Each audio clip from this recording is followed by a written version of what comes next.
Welcome to Real Judaism with Rabbi Klapper. Unfiltered wisdom for Jewish life. We are here on Daf Kuf Sameches, in the middle of Chelek Gimel, Perek Yud Zayin, Os Beis, right here in the middle of the page. We were talking last week about Shabbos Musaf, specifically Yosef, and the koyach of the midah of Yisoid. The Yisoid is the prelude to Malchus, and it involves the combining of Shamayim Ba'aretz, of bringing the Kedusha into all aspects of this world. And that's what he said, the Yosef HaTzadik, who was in Mitzrayim, was in the lowest of the places, so Yosef also brought the Kedusha down. Brought Kedusha into the worst places in the world. And this is the prelude to the midah of Malchus. That we're bringing, that's what Malchus is. Hashem is coming into the world. So we hear only in Ois Beis, and we said that's the connection between Musaf and Yosef, is that Musaf and Yosef are exactly the same. They're the same letters, except for the Mem and the Yud in the beginning, and in Abash, you could exchange the Yud for the Mem. So we're here in Ois Beis. V'zeh kol ikar tefillas Musaf sheba mitbata ikra shel Shabbos l'chazir et ha'aretz v'chol asher ba El Malchus Shamayim. This is what the ikar the tefillah of Musaf on Shabbos is, that it latches on to the essence of what Shabbos is, which is to bring back the world to Malchus Shamayim, to bring into the world Malchus Shamayim. This was the whole tachlis of Hashem creating the world, was for Hashem to be in the world. When HaKadosh Baruch Hu created the world, and he put Adam in Gan Eden, and says that Adam Rishon heard HaKadosh Baruch Hu walking in Gan Eden. Gan Eden was a place in this world. And Adam Rishon heard him walking there. That's what Hashem wants to be. He wants to be in this world. We need to bring this world back to Malchus. That's the tachlis. That's what we want to do. And that's what he's saying. That's what the essence of Tefillas Musaf is, the Musaf of Shabbos. Alkein matchilim b'tikanta Shabbos. The beginning of Tefillas Musaf after the first three brachos. Of course, the first three brachos are the same as all the other three brachos, the initial three brachos, except on Rosh Hashanah Yom Kippur, where the third bracha is much longer. But otherwise, the first three brachos throughout the year are exactly the same. And then the middle bracha starts off Tikanta Shabbos, which is a lashon of Aleph Beis backward. Tikanta Shabbos Sof Shin, right? And so on. That's what he says over here. Beseder hafuch shala Aleph Beis. He goes to Aleph Beis backwards. Hainu tashrak. Tav shin reish kuf. Remez lahachzir et hakol milamata lemala me'atov ela Aleph lishlitas Hashem Yisbarach. It's a remez.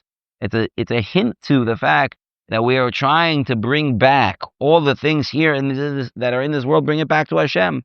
Bring it from the bottom up. Meaning from the end to the beginning. That's what we're trying to do. That's the remez. That's the hint in the beginning of the Tefillas Musaf. V'chein inyan ha-korbanos ishay reach nechoich Hashem. Right. This is the only tefillah that we mention, the korbanos specifically, the special korbanos of Shabbos. The Korban Musaf of Shabbos is mentioned in the tefillah of Musaf. So we're talking about the korbanos ishay reach nechoich Hashem. A korban is supposed to bring a nachas ruach. It's supposed to bring pleasure to Hashem. Shezeh kol mitzius ha'esh. That is the whole essence of fire. Shemefarek es kol chevet yisoido yisav u'machzira kol chelek l'sharshu. That's what fire does. Fire takes things down. It creates a chemical reaction where it takes a combination and breaks up that combination to its elements. Right? We know, we can talk about this from a chemical perspective, right? Everything is made up of molecules, right? When you look at it on a molecular level, right? You can see that different substances have a different molecular breakdown or buildup, and the molecules are made up of the elements. Elements are the base atoms, or how many protons and electrons there are, and you combine those different atoms with each other and they create something. So when you burning something creates a chemical reaction where you're breaking down the element, this molecule into its elements. So, for example, if you're burning something like wood or many other things, they have carbon in them, they have oxygen in them, they have other molecules. So what do you end up with? When something is burned, what is that black at the end? That's carbon. Carbon is a base element. And what's the air coming out of it? That's oxygen, and could be other types of molecules that are in their natural element are air. That escapes from the molecule when the chemical reaction is made. It is not only fire that can create a chemical reaction. There are other things that can create a chemical reaction as well. For example, I hope there are no chemists out there going to correct me, but I believe that hydrochloric acid also has the ability to break down molecules into their elements. So there are certain substances out there, certain ways of breaking things down into its elements. So when we have a korban, the korban is going up the fire. What is that doing? It's taking all the molecules of this animal and breaking them down into the elements, what they are essentially. That's what the fire does. That's what he says. It gets it down to its base elements. It returns everything to its roots, to where it comes from. What is it made out of? Right? Nowadays, we know we can go even further than that. You can actually take an atom and split it, right? Nuclear energy is incredibly powerful. Can you imagine? One little atom, which you can't even see. And somehow you're able to cut it in half, and it produces a massive amount of energy. Massive. For one little atom. Now, obviously, most atoms you can't do that to. I don't believe we are able to cut down the oxygen atom. I don't think you can cut into two. But there's something called uranium. And the uranium is a more element that is more unstable. And somehow, I don't know, I'm not a nuclear physicist, they're able to break the atom that can cause a massive amount of energy. It's unbelievable. But you see, we can look at this from not breaking an atom down, but breaking a molecule down. There's a massive amount of energy that comes also from breaking down a molecule. That energy is a fire that's breaking it down, that's consuming it, can create a massive amount of heat and light. And there's a tremendous energy in fire. So it's breaking, that's what's happening with a korban. It's chelek hamayim al yisod hamayim, v'chelek ha'esh al yisod ha'esh. What? The elements of water become water, and the elements of fire become fire. V'ruach al yisod ha'ruach, v'afar ha'efer nishar kan. Right? We know classically, historically, yes, we have whatever table of elements, but classically, and the Kadmoinim talk about this, there are four base elements, and they are water, fire, earth, and wind. Those four things are mentioned in many places, that these are the things that make up life, make up the existence of the world.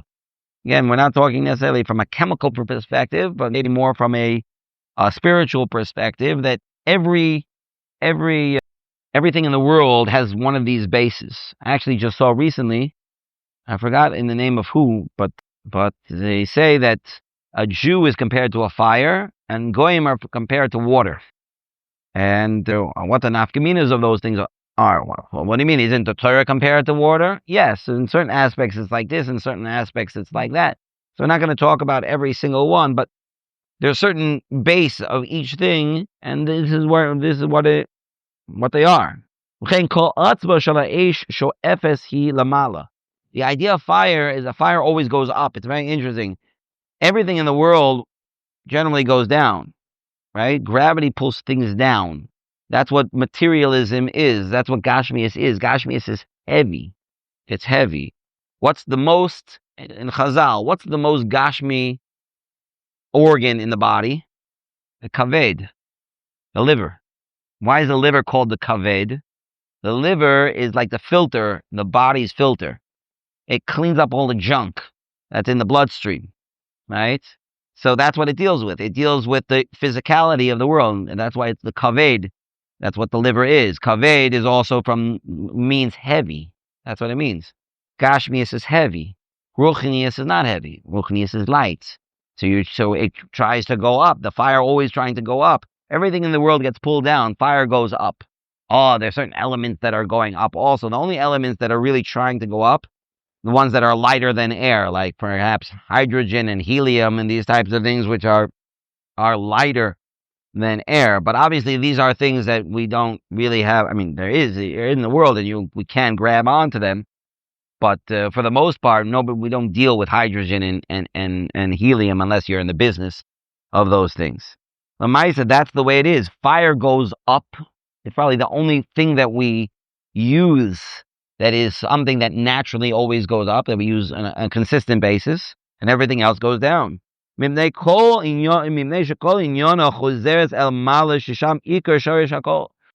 goes up because that is the root of where fire is. Fire is more ruchni. That's why it's going up. It's trying to go to its place where it's supposed to go to. Kach mamish hi pu'ulas korbanos. That's what it means to bring a korban. La kach is davar chai. We're taking a live being. Hadoim lo adam hamakriv. Is that similar to the one who's bringing the korban, a human being? Will hachzir kol chalak of the shorshim, and to return all of its base elements to their source. V'gama ruach tashuv eloikim asher nitno. And the soul, there's a soul in the animal. The animal has life. Anything that has life has a soul in it. Now, it's not a soul like a human being has. It's certainly not a neshamah, but it still has a life force. And that life force, his soul, is going to go back to where it came from. Person has to look at themselves as if this is me. I'm giving over a life source as a sacrifice for it to go back to its source. I want to go back to my source. I want to connect back to my source. And this is a derech that I'm doing that. This is one of the ways that I'm using to get there. That you're turning all the pieces, all of the limbs, nafsho el mekor maksav also. And even its soul, we're returning back to its place. It's very interesting. The Gemara Meseches Saita says that if a person brings an oila, he gets credit as bringing korban oila. And if a person brings a shlomim, he gets a credit for bringing korban shlomim. But nemuche ruach, somebody was humble, somebody was low. It's as if he brought all the korbanos. Why? What's pshat? The idea is that what's the purpose of the korban? What are we trying to do? The korban is trying to uplift us. The korban is trying to show us you're not a gashmi, because gashmiyus can just be, easily burned away and there's nothing left. We're much bigger than that. Let's return to our soul, who we are. And that's what we want to elevate. We want to get closer to Hashem. And that's what it means, that a person who views themselves in a humble way, so they've already fulfilled the tachlis, the whole purpose of bringing a korban. And that's exactly what we're trying to do. We're trying to be humble in front of Hashem. And that's the ultimate way of bringing all the korbanos, of bringing ourselves closer to Hashem. This return is not a return of tshuva. We're not doing tshuva for a sin. Other Yomim Tovim and Rosh Chodesh, they bring special korbanos for kapara, because if you learn the Gemara in Shavuos, it talks about Tumah in the Beis Hamikdash, and we need kapara even if it was by accident. So they need to bring korban chatas, and they do. They bring korban chatas on Rosh Chodesh, and they bring it on the Yom Tovim, but it's not on Shabbos. It's not like that. There's no chatas. That's what the pasuk says. On Shabbos, you bring two korban oilers, v'asim b'nei shanat mimim, sheep that are unblemished and a year old. V'hainu dichtiv ben shana sho'ul b'malko. It says, the Pinkas here compares this to a pasuk in Shmuel Aleph that says that Shaul was 1 year old when he ruled. Now, obviously, that's not true. He was not 1 year old when he ruled. So Chazal tell us, Amru Chazal, Gemara and Yuma, Kid Ben Shana Shelo Tam Chet. It wasn't that he was 1 year old. It was like he was 1 year old. Just like a 1 year old doesn't have any sins, so too Shaul, when he ruled, did not have any sins. Uchazara Shel Ava B'chiba. That's what it means. So when that's compared back to the Keves, when it says Ben Shana, it means that it's without chet. It's not for a chet. What is this? What are we doing it? It's a korban of Ava and Chiba. We're not only bringing a chet a korban in order to bring us kapara for what we did. We're bringing a korban because we want to connect to HaKadosh Baruch Hu. That's what we want. We want to get closer to HaKadosh Baruch Hu. It's a return of love. It's a return of closeness. Menuchas Ahavah unidava. Like we said, when we discussed the perek of Ata Echad way back in the beginning of Chelek Gimel.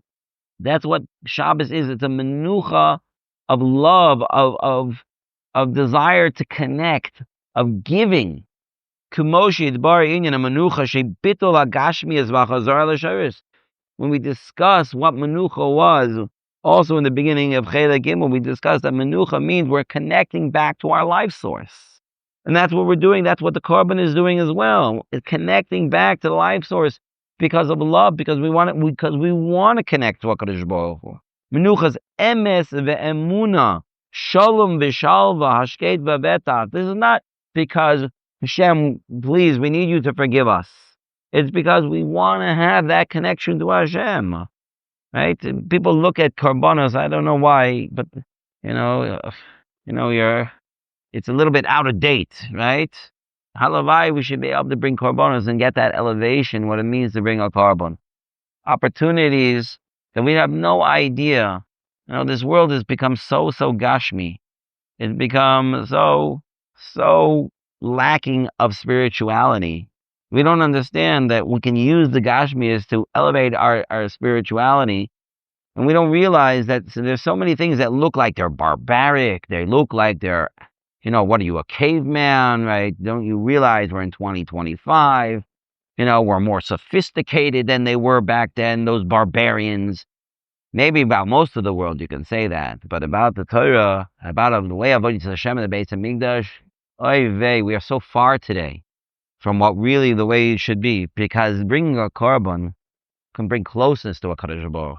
Bringing a korban is what brings the real menucha, connecting back to our source, recharging what our real source is. That's what bringing a korban is. And that's really what we want to do. And that's really what Shabbos Musaf represents. When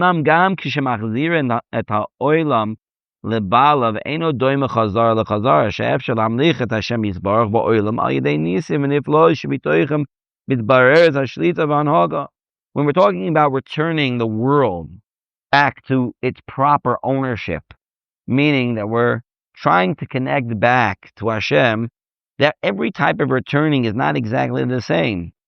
So, for example, he brings here that the returning through nisim, we're trying to return the world to Hashem through Hashem showing us He's still a balabayis over here in the world.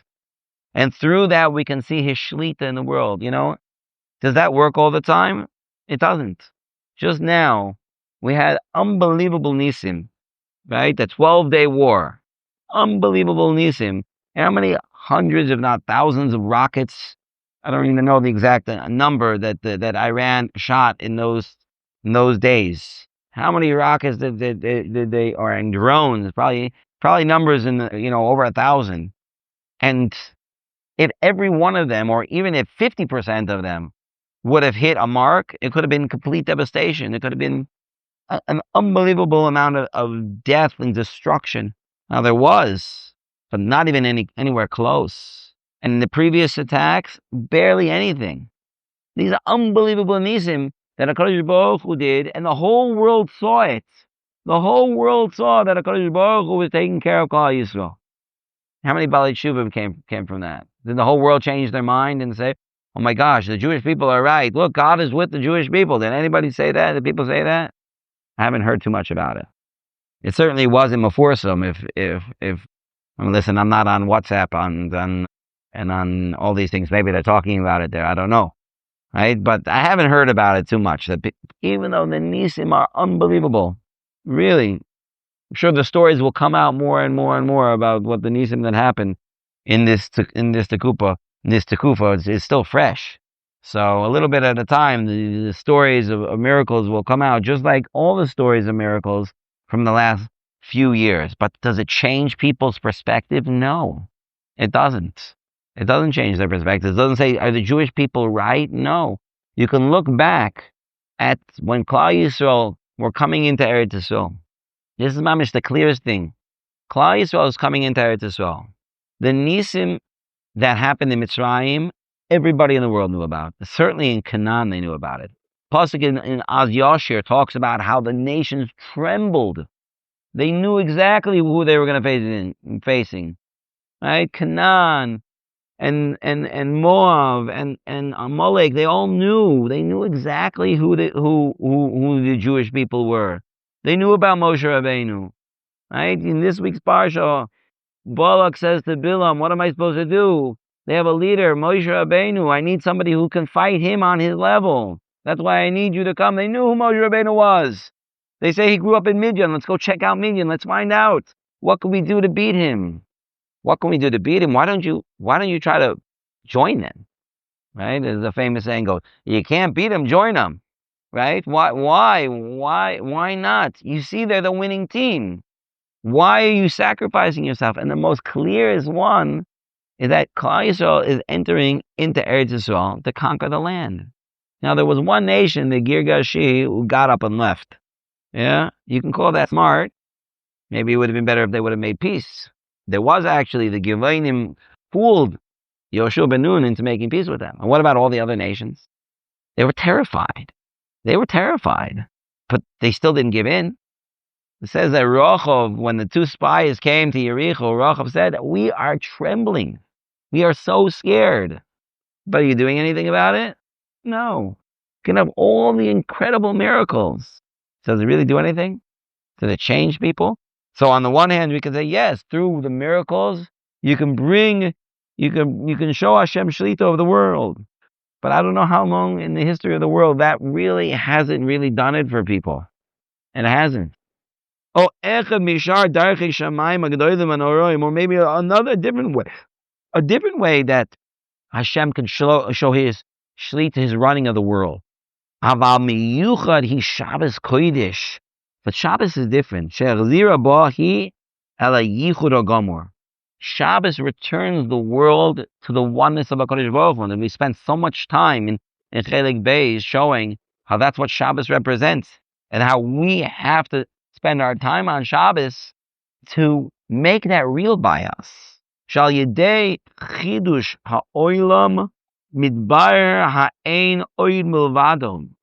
That through the idea that HaKadosh Baruch Hu created the world from nothing.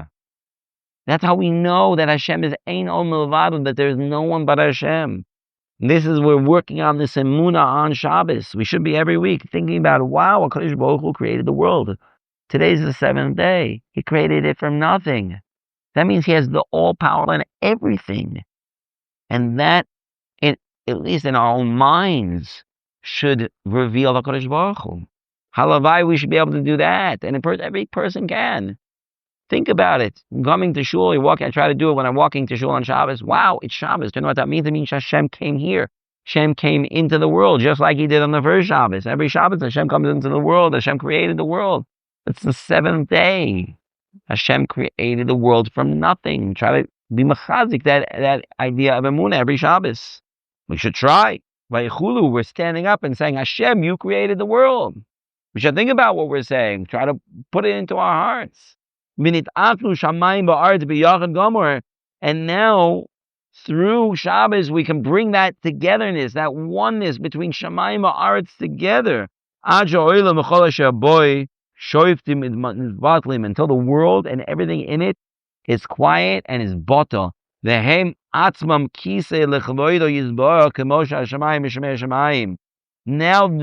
this world can be the throne of HaKadosh Baruch Hu, like the heavens are. Shakol echad ba'achtus gemura. Everything now becomes one. Because this world isn't now a gashmiyistic world anymore. That gashmiyus has become ruchnius. Because all the gashmiyus in this world is all for Hashem. If you make it that way. If you make it that way. V'zeh inyan haketer. That's what it means. The crown. Hanituk hagomor lekol mashmaz ha'olam ubir hayochid hagomor. That the keter is the separation. We're separating ourselves from the physicality of the world. Not actually, because obviously we're involved with eating and drinking on Shabbos. But the eating and drinking for the sake of eating and drinking? No. Not eating and drinking for the sake of eating and drinking. Rather, we're using that to elevate ourselves as well. Just trying to think, should we stop over here? Yeah, I think so. I think the next two paragraph leads into the paragraph after that. So I think we're going to stop over here. Okay, shkoyach.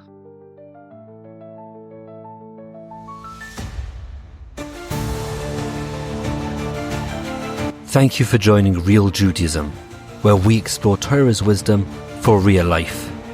Created by J Foundations and produced by Eli Podcast Productions. Find more episodes at realjudaism.org and subscribe wherever you listen to podcasts.